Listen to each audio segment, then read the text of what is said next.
In this exercise tutorial, I'm going to be taking you through how to do the split squat exercise with dumbbells, and then if that's too difficult, also showing you how to do a regression of the exercise.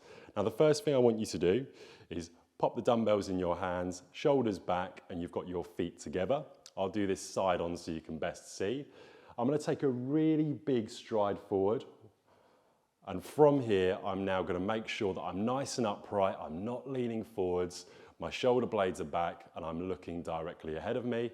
I want you to imagine you're coming down like an elevator. So for that back leg, you'll notice I'm on my forefoot and toes. I'm going to bring my knee, the back knee, straight down to the floor whilst trying to keep nice and upright with my upper body. You'll notice here I'm hovering off the floor, I'm not touching the floor. You can go all the way to the floor if you've got soft flooring, otherwise I would recommend just hovering, and I'm keeping this nice upright vertical position as I'm doing my repetitions.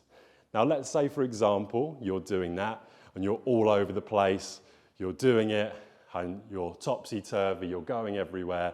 What I would recommend, just to learn the exercise, is to find something of a fixed resistance, come into the exact same position, but have your hand there ready if you're somebody that's worried about balance.